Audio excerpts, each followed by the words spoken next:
Welcome back. You're watching ACIERO, and today I'm back again with branding. So today we're talking about why should you rebrand and why do you think your company needs a rebranding. So there are 5 reasons why a company could benefit from rebranding, and there are also some reasons why you should not rebrand. So first of all, we have to go back to definition. What is branding?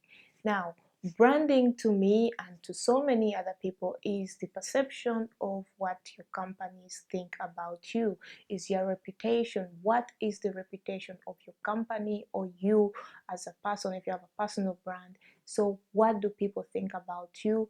What are people perceiving about you? And what promise do you offer to people? Like if you're selling a product, you're offering that product and you're giving them a promise of that perfect product you advertise to them, or you give them, or they believe they have in you to actually deliver because they trust you. So once you break some promises and you damage your reputation in some kind of way, then maybe then it's time for you to try rebranding. Yeah. And branding is not necessarily changing everything around your company, like changing your logo, changing your fonts, changing your company name, and that kind of thing. No, those only happen if you go bankrupt and you close your company and then you're opening up a new company under another name or under something else, and then that's another kind of rebranding. But let's focus on personal brand. You have something in the media, or you said something that had some people, a group of people, this, and then you need some rebranding. And that's when you try to do a few things for your company. You don't, this time you don't need to do change your logo, you don't need to change anything about you. You just have to um, you know work on your reputation, build your reputation, and build the trust with your audience, build the trust of your followers or audience to trust you again the way they used to, so that they don't think about you as that person who is who did this and that and that. So that's one of the reasons why you could want to rebrand, but that doesn't mean that you need to change other things. The second reason why someone would like to rebrand is maybe they start another business in a different category. So maybe you've been in space and offering services to people in marketing, or a digital consultant or something like that, and later on you start doing go into a space of design and art. That's a different kind of space and different kind of industry. So these two things don't work together unless you're a personal brand. But if you have companies around it, it's usually better to separate the two. In my case, if I take an example of myself, I have a design company and we design from scarves, prints, patterns, that kind of thing, and we offer also designing consulting services. But we also have an in-house marketing company which helps clients on data and analytics and that kind of thing. We do a consulting.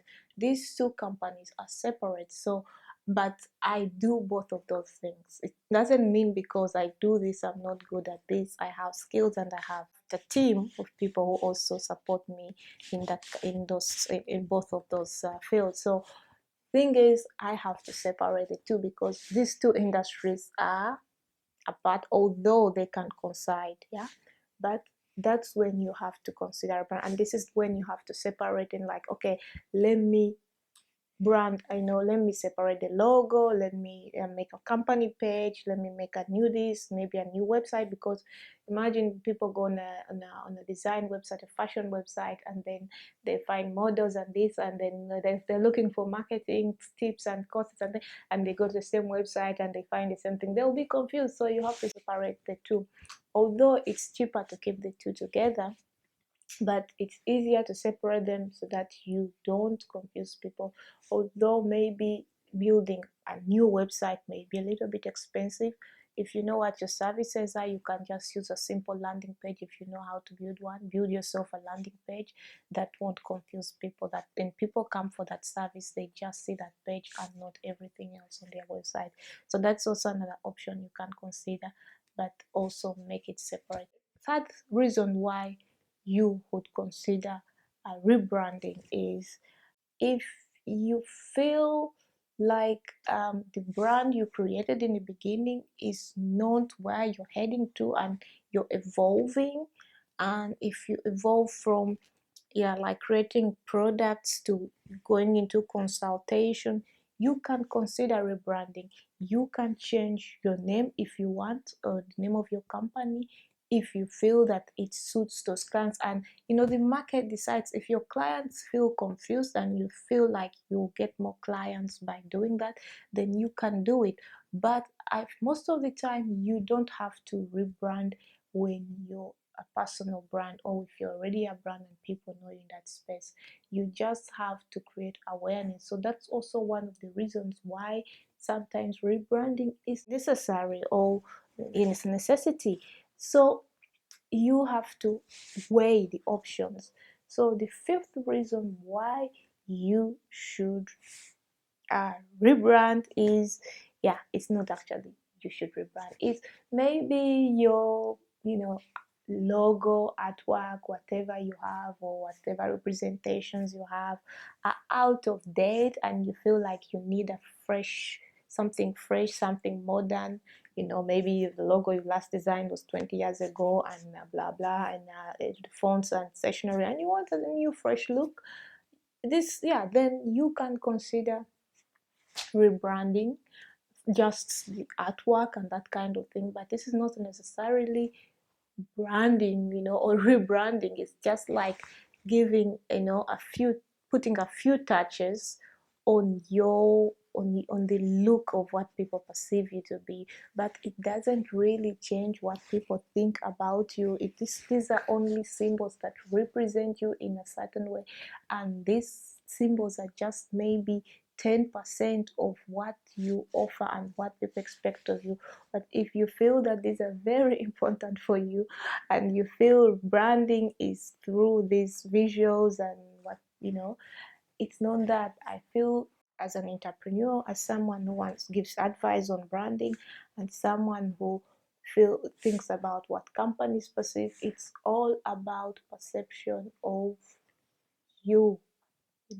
What are you offering, and how are you offering it, and what are your customers thinking about you when they're getting this? And what experience are you giving them? What's the customer journey and your reputation? So that's what you have to focus on, and not all the other noise around it. Other noise around it is distracting most of the time. But we're thinking of rebranding or not to rebrand or not rebrand.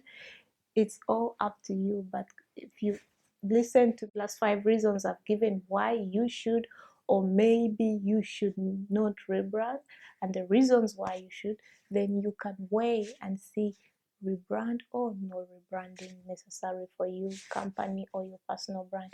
But branding is what people perceive of you, your reputation, what they expect and what they expect. So you should make sure those two go hand in hand, so that you don't have to make the decisions of rebrand or not rebrand. So I hope this was helpful, and I hope you don't have to rebrand, and I hope everything is tip top.